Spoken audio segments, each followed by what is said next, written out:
Hey, I'm Mr. Ang. No need for all that vice principal stuff. I've been teaching at Hui Chunxing for almost 30 years now. Let me briefly introduce our school first. We're all among friends here, and we have some special needs students and child laborers. Today, I've invited a few guests, including Director Fei Ji from our school. Just now, there were two who should be in class this morning, so we'll talk a bit about why mainstream schools exist. Also, I'll talk about what digital education is. The director came this morning, right? Did he talk about digital education? Alright, in a moment, I'll explain to you what digital education is. Hopefully, in these 10 minutes, everyone can get a better understanding. After that, Mr. Lin Xue Ying will share his genuine experiences to show everyone how AI and digital education can change a child's future.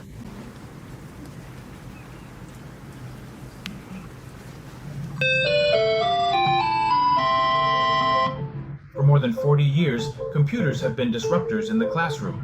The microprocessor revolution is making its way into education, and in the 80s, more and more children will be introduced to computer technology and its influence. These students are logging on to a lot of data, which will become a huge information bank in the not-too-distant future. This is what most Australian classrooms will probably look like. We're now at the next stage of that evolution, generative artificial intelligence in some schools, and a whole new world of AI programs that are changing the way students learn. Look, every page has it. Have you ever experienced it? Have you ever experienced child labor? Have you ever used that transparency thing, like using an overhead projector in class? That was already considered multimedia, you know. But now you all are using AI in teaching, right? Wow, I use AI every day on my phone and at work. For example, things like meeting minutes or student data analysis and so on. I'll talk more about this with everyone in a bit. Actually, nowadays we all need to be prepared for this kind of change. Let me introduce myself first. My name is Ang Wai Lim, and I've been teaching at Hyung To for almost 30 years. Since 2015, I've been teaching at the Education Expo every year. Many of you have probably been there. Some of my former colleagues are here today, and I even have some old partners here. Why is that? Because at our school, we've been promoting multimedia, AI, STEAM, and SAM, and we have some experience with these. So I also believe that besides myself, Mr. Eng, I hope to bring some new colleagues to the expo as well, to share with peers in the industry. Since 2015, I've participated every year, sharing some successful cases. In 2018, I think that was something really impressive. A teacher from a special school winning the Chief Executive's Award for Teaching Excellence in the field of technology. What does that mean? It means that my teaching experience at Hung Chung has many good examples that can be shared with mainstream schools as well. Our school's value is not weak at all. It's actually very impressive. So back in 2015, I was really happy to receive an award from the former secretary. In 2023, I went to participate in a beauty contest, and my colleagues joked with me saying, "You do not eat, you just go for beauty contests." I was selected as one of the top 10 most beautiful teachers. Winning that award back then meant that, apart from teaching, as special school teachers or even as regular teachers, we can all live with vitality, and that is really important. So all in all, I think I can represent that in this profession. I have done some research in multimedia and digital technology. I thank the principal for coming. We're quite excited. Background, 5 or 6 years ago, the Education Bureau approached us, Mr. Hui Yongxing and me, to work on the Quality Education QTI project. Of course, it's actually quite complicated, so if we have time, we can look into it more deeply later. Right now, my daily work is to support the 6 schools in the Zhulo district. Yes, I started out as a teacher in technology subjects, technology and living to be specific. Every day, I go to support them. So, what do I actually do? Well, we've been running this project for 2 years now. In the first year, it was just these 3 schools. Let's get everyone familiar with it first. So last year, I was supporting Tung Lap Secondary School, and Zhujiao College. This year, we've added 3 more schools, now supporting 6. We assist schools like St. Anthony's College, Tung Hoi Wa Chiu Secondary School, and Band Up. Downstairs, there are government-subsidized schools. Some are academically weaker but motivated. We receive $2 million annually. Earlier, a colleague mentioned that getting the QE fund is already the maximum, 2 million. For now, the Education Bureau wants us to expand the team and see how our school performs over 5 years. So this project is worth over 10 million. Out of the 2 million each year, we add 3 schools to our program annually. 3 schools each year, and over 5 years, that's 15 schools. For each school, we'll provide a textile printer, and at the same time, we're preparing some eco-friendly bags. Yes, so let me give everyone a bit of an introduction. These eco-friendly bags, yes, today, especially for this event, we prepared them because we knew there would be 96 guests coming here to listen. You might be wondering about these eco-friendly bags. They were printed using our textile printer with designs created by students. So now each of you can receive one to get a better understanding. In this project, every participating school will get a machine. In addition, we'll teach you how to run some customer courses, organize exhibitions and competitions. So why are we doing this now? In Hong Kong, which QR code should you scan? I've already discussed this with the principal because we're a special education school and we're inviting other schools as well. So for the third and next cohort, we hope to invite staff from special schools. If your school has a home economics or healthcare department, you can join this project. If you're interested, you can come and learn more about it. Yes, that's right. So thank you. We should have enough eco-friendly bags. I have 100. So if you don't have one, find Mr. Tam Wing Fai and you can get an eco-friendly bag. These eco-friendly bags are printed using a stencil machine. Regarding STEM curriculum development, let's return to the main topic. What is a special school? We aim to help these children overcome temporary setbacks. Once behavioral issues are resolved, they return to the main school to study. We monitor students daily. Yes, so for those with weaker abilities or motivation, how many special schools are there in Tsuen Wan? Actually, let's surprise everyone with the number for the whole of Hong Kong. There are 8. If you count them, you'll see. So how many are boys' schools and how many are girls' schools? There are 5 boys' schools and 2 girls' schools. Principal Cheng is from one of them, Chan Lap Chung. I'm just letting everyone know. If you're interested, you can check it out. The 5 boys' schools include Tang Wan, Mok Lai Sui Wa, Chan Nam Cheong. Principal Chan is here with us. And finally, there are 3 more schools, including Chow Yun Center, Sik Yao Center, and our principal, Chan Wai Chi, is here as well. Yes, and that's our Hui Chong Xing school. So we have 5 boys' schools, and in addition, there are 3 girls' schools. Just so everyone understands, that's the breakdown. Mary Bay as well? Yes. So we're divided up, and for the boys' schools, all the students are boys. Back to the main topic. Did anyone notice that in last year's report, it mentioned that the Education Bureau set up something? The Digital Education Policy Development Steering Committee, what is that? Does anyone know? There's probably no prize for knowing, but at least you know there's a committee. Does it have anything to do with you? Did you read this year's report? If you did, you'd see there's more funding, an extra 2 billion reserved in the QE fund, and there's a lot more training, right? Has the blueprint been released yet? We're still waiting, right? Yes, we can wait. A blueprint will be released early next year, and it's about artificial intelligence. In the curriculum, actually, starting from upper primary, we already have related content, and we've also introduced science as a subject in primary schools with AI as one of its elements. In junior secondary, we have an AI unit as well. Additionally, in our junior secondary science curriculum and senior secondary IT courses, AI elements have also been incorporated in line with the times. As the director mentioned regarding the training, that is the AI elements. So in which subject do they start? Science. That's why Ms. Lam Swet Yuen will represent the science subject to talk about how it's implemented. And by the way, in 2022, actually, the United Nations already listed digital education as one of the 5 key action areas. This is very important. So let's review this first. From 1999 to 2000, this was called the development period. Were there any child laborers during this time? In education, probably not. We were all quite young back then, and that was when e-learning and IT-based teaching started to appear. Then moving a bit closer to the last 10 years, from 2000 to 2010, I consider this another development phase. There was something called the Education City, and there were lots of teaching materials for everyone to share, yes, and there were more electronic whiteboards. Maybe some of you were still studying during this stage. Then another 10 years passed, and by 2010 to 2020, in terms of hardware, many schools had BRB and Wi-Fi 100. And then there were things like the STEP and other projects. What happened in 2020? The pandemic hit, but classes didn't stop, and learning didn't stop either. So everyone had to quickly adapt, figuring out how to use Zoom, Meet, and other platforms to teach students, just like we do now. Let me give everyone a preview of the blueprint. Actually, I've looked at the draft resolution from the Education Federation, and basically the blueprint is about integrating various educational schemes. Then there's AI, programming, all included. In the past, there was the digital education rental scheme, and there was also a lot of training for teachers. But the most important thing is to provide funding for schools to implement these things. So we'll be releasing the blueprint next year. Speaking of which, 2 years ago, I joined a program called iJoin AI. It was a major overseas exchange activity. At that time, I went to Finland for a month and a half. Pretty awesome, right? A month and a half. Why did I go to Finland, you ask? All of us in the group thought that math teachers were rare, and even after doing 3 or 4 projects, it was still just me. I also felt like I was the only teacher. So what is Finland most famous for? It's known for self-directed learning, educational reform, and digital education. At that time, I wrote a proposal, which is why I went to Finland. I spent a week at a university for teachers during my month and a half there. The best part was that every 3 days I would go to a different school to do trial teaching with the students. I got to try out how I usually teach students, but this time with local kids. I also had the chance to interact and exchange ideas with principals. I discovered that actually, at that time, Finland already had a vision. They said, and everyone could see it, that they hoped Finland would become a global leader in sustainable digital education. In Hong Kong, our educators and colleagues also talk about our own vision to become a leader. This is our vision. What we need to do is to care for special education teachers, and regular school teachers also have to do this. In addition, we strive for equality.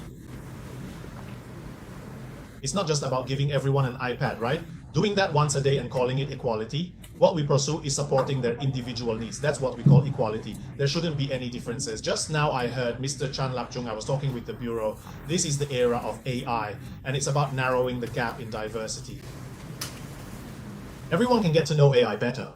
Tools for special education. There are 10 tools. Number 1, ChatGPT for adapting lesson content to individual learning needs. Number 2, Diffit for simplifying or leveling text for accessibility. Number 3, Magic School AI for generating and supporting learning activities. Number 4, Speechor for converting text to audio to support diverse learners. Number 5, Abbas AC for nonverbal communication support. Number 6, Quillbot for rewriting or simplifying learning materials. Number 7, Curveswell 3000 for reading, writing, and support. Number 8, Notion AI for managing IEP notes and case files. Number 9, Magic Write for visual aids and learning charts. And number 10, Otter AI for capturing meeting notes and student observations. These tools help you empower every learner with accessibility, empathy, and technology.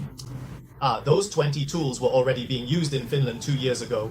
2 years ago, at that time, ChatGPT 3.0 wasn't even out yet. Are any colleagues here still using version 3.0, or is it already obsolete? The data analysis really helps. So, if anyone is interested in my high journey or how to promote multimedia or AI, well, after I returned to the school, I did a year of soup research. I'll talk about how to use these experiences, and I also had to go through another round of medical service. On January 10th, we had 30 teachers in education sharing about their actual research so you can get a better understanding. Basically, what is this all about and how can we use AI to push things forward? Pay attention to this diagram from the top left, this diagram. So when I was in Finland on the 20th day, I heard it again. Hey, Finland, London, Estonia. I haven't heard of Estonia before. What's so special about Estonia? The data for pizza is already looking great.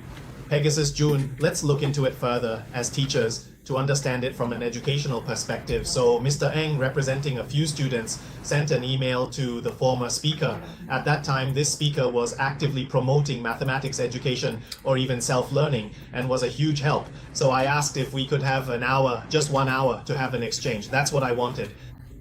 Why did Estonia's data improve so dramatically? 2 days later, he replied to me. So together with a few students, we went to Estonia and met with Andrus, who was the Prime Minister from 2016 to 2021 and was the key figure behind the push for digital education. He told me that the most important thing is this. He said education should be like treating an illness. Every child in school is different, just like every apple or orange in your hand is different. You can't just say. And another thing is, you shouldn't do everything the same way. You should look at each individual's needs. Yes, I really appreciate that. Also, their teaching materials are impressive. Think about it. Even if you're at a school in Fanling, Shangshui, or some school that's far away or very poor, the teaching materials should be shared with them.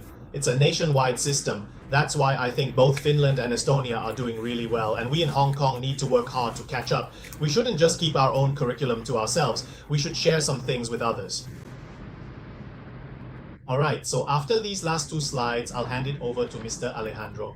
Actually, I have a blueprint and I hope that in the future things will look like this. In fact, in Suzhou and Zhejiang education, as we've just discussed about data, AI, IT, and so on, we really should have a long-term plan. That means leadership from the principal, then expanding the team based on the school's mission and thinking about our own long-term and mid-term planning. This needs to be done across departments and subjects. Second, we definitely need to provide training focusing on digital literacy. In the future, we must pay attention to this. If we're still talking about information literacy, that's already shifting. We need to talk about digital literacy now. Also, it's good to have an information platform no matter how big or small. If you have some funding, you can set up a server at school to share teaching materials. Additionally, there's funding allocation. Ultimately, I believe that as teachers, we should align ourselves with national policies. Right now, in the mainland, digital education is a strategic mission, so we should embrace national policies as well. Make use of your resources, yes. Whether it's Chinese resources or funding, in the end, we need to pay attention to the digital divide. We have to take the initiative. I'll leave these 2 points to Mr. Lin Xue Ying to discuss. How do we take the initiative to learn technology? And also, how do we promote educational innovation? Alright, let's give the time to Mr. Lam. Actually, let's have Ms. Lam Suet speak first. Hello everyone, I'm Miss Lam. I teach science at Fuyu Association School, Huichongxing. Personally, I didn't study IT, so you might be curious why I'm standing here sharing about AI. The reason is that about half a year ago, we participated in an AI short film creation competition organized by the Parent Teacher Association. I led a group of students for that. There were 2 students who joined me to participate in this AI short film creation competition. So, the president who organized this competition was actually very thoughtful. The reason he started this competition was because he had previously visited a student with autism in the hospital. No matter how he tried to talk to her, she just wouldn't respond. It wasn't until the president took a laptop out of his bag and showed her an AI-generated video that the girl finally started talking to him. Because of this, the president felt that AI could be a very useful tool to help us bridge the gap between us and the students. So that's why he organized this competition, and we all felt that it was really worth participating in, as it gave students a chance to express their creativity. So, when I asked if anyone wanted to participate, there was a group of students who submitted a draft called The Sound of Dolphins to me. I also told them, you can't just edit a video and call it a day. People might ask you why you made this kind of video. When the time comes, you might have to go on stage with a microphone and introduce your video. That student gave some really meaningful answers, which really moved me. He said that when he's online, he often sees the number of white dolphins is getting smaller and smaller, and there are a lot of human activities like those sightseeing boats. Their propellers often injure the white dolphins. This really made him feel heartbroken. He said something that I never expected to hear from a student at our school, because usually they're always loud and quite rude, you know? But then he actually said this. He said that every life is important and that humans are not superior to other animals. When I heard him say that, I was really moved. I told them, no matter what, I will definitely help you all finish this video because I teach biology, and when I see students with so much compassion, I absolutely want to support them. So we embarked on the process of making this AI short film together. You can watch this video, it's made by that student. The first 2 or 3 videos generated by Jen, as you can see, were actually quite illogical. For example, there was suddenly something spinning around for no reason, and then if you watch it again, the blood in the video didn't even come from the dolphin. It looked more like paint for some reason. So after making a video like that, he was really upset. He said, "Sigh, I don't even know what I made. I'm just not good at this. I don't want to do it anymore. I want to give up." He told me this on WhatsApp that night. The next day, I immediately went to find him during recess. I told him, look, you can't just type a single sentence to the AI. It's actually not as smart as you imagine. Your prompt might need to be extremely detailed. For example, what color do you want the dolphin to be? What style of dolphin do you want? Also, at the beginning, you need to generate a lot of different images of the same type, and you have to make sure the main character is the same dolphin throughout. Otherwise, the whole thing will turn out really weird. After that, he quickly picked up the technique. And as you can see, I don't know if you all noticed, it's a bit small, but if you look at the times he sent me messages asking for my opinion, it was actually around 11 p.m. at night and 7 a.m. in the morning. So you can see that as soon as he got home, he would really focus on this task, and he kept at it for a full half month. Also, making a video like this isn't easy. Later on, if there's time, I'll talk a bit more about it with everyone. But throughout the whole process, I never pushed him. I never kept asking him, when are you going to do it? When are you going to do it? I never asked because he messaged me on WhatsApp every day, so I didn't need to remind him. He finished this task not because I was urging him or because he'd get detention if he didn't do it. Instead, I think he wanted to prove to himself that he was capable of doing this, and he genuinely wanted to spread the message about protecting animals to everyone. He really wanted to be heard. Alright, so after finishing this short video, what about those 2 kids? Actually, at our school, they are considered 2 of the quietest students. Their usual hobbies are things like drawing on the iPad, and they're both quite reserved, as I just mentioned, even though their classmates usually talk loudly and are pretty outgoing. When you ask these two to speak on stage during morning assembly, they start to stutter. They really lack confidence in themselves. So, when I asked them if they wanted to join this competition, the first thing they said to me was, "No, I can't do it. I can't do it. I'm useless. If I have to participate, you'll end up doing everything anyway." That's what they actually said to me. This is something we often encounter with our special education students in our special education school. It's not that the kids don't have the ability to do it, it's just that they're used to thinking this way.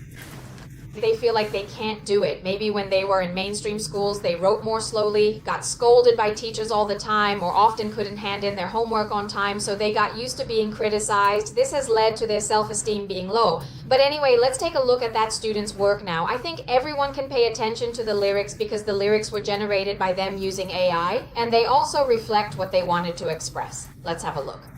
The sound of memory always leaps across the surface of the sea. That blue world of the ocean. It's filled with echoes, but no one knows the journey they've taken. Full of style, how much I enjoy this beautiful life. Even the clear seawater can't reflect their faces. People call out deeply, but it can't bring back their traces. From now on, this vast ocean is missing the sound of bells.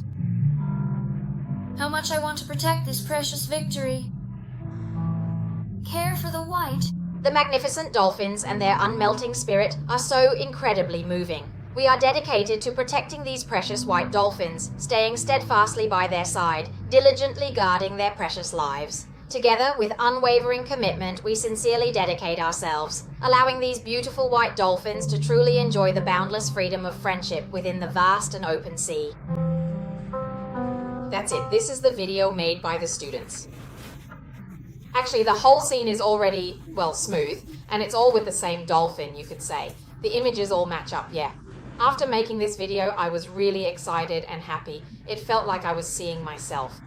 It felt like seeing my own child being born. As a guy seeing this feeling, I was really happy. Also, if there wasn't AI to help, honestly, even if you tried to film it for real, you probably couldn't capture it. The visuals, it's really hard to present the images in your mind for everyone to see.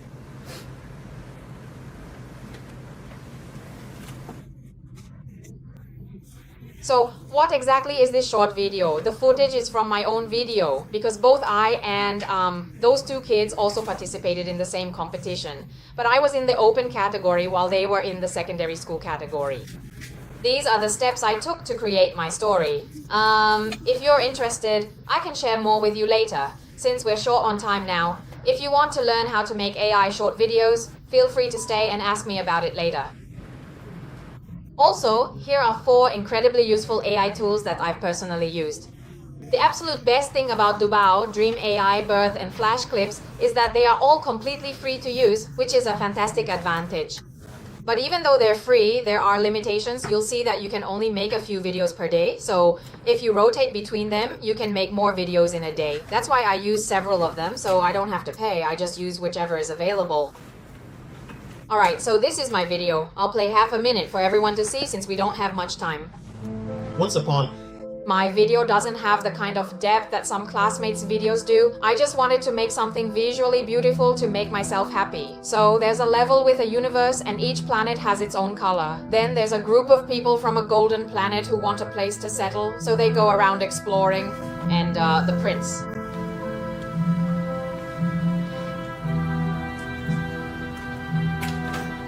The young prince is about to embark on a journey to search for a planet for his homeland.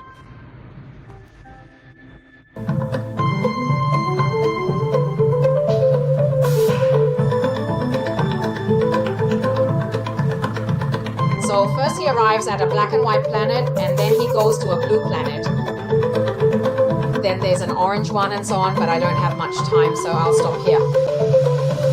Alright, if you're interested, you can search for it and check it out yourself.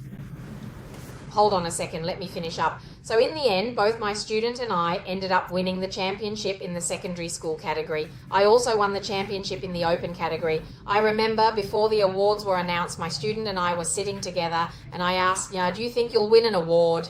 And he said, maybe. You see, that mindset from the very beginning, thinking, oh, I can't do it, I won't make it, to by the end telling me, I think I might have a chance at an award. Of course, the final result was great. We actually won the championship.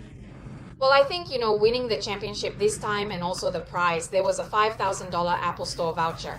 In the end, the student bought an iPad because they really loved digital drawing. So the result of this competition was actually another new beginning. You could say it's a start for them to keep creating. Well, as for the work itself, and this was probably the first time in my life, maybe really the first time, that I believed in myself to accomplish something. Honestly, I think when I talk to everyone, I tend to be quite... Well, maybe you think I'm quite young. What I'm about to say, you might feel, well, it doesn't have much convincing power, but I think everyone can persevere. I believe all of you as students have the ability to achieve it. You can be given a tool to help you keep going, and guidance can be provided to you. You have to believe that your students are capable of accomplishing it. Yes, we've proven here that it can be done. That's what I wanted to share, nothing more. It all comes down to belief. If you don't believe, then problems will arise. The most important thing is to hold on to your original intention for education. There are still 2 minutes left. Are there any questions you'd like to ask us? Where are our booths? If you're interested, we have 12 core values in values education, and today we've prepared 4 of them. We also have eco bag designs. If you want to exchange or learn more about them, feel free to come over and ask. Our booth is very close by, just over there. Any questions first? Alright, if there are no further questions, we can now hand the time back to the main event organizer. Each wedding has already made an impact. You can head to the next session about 10 minutes later.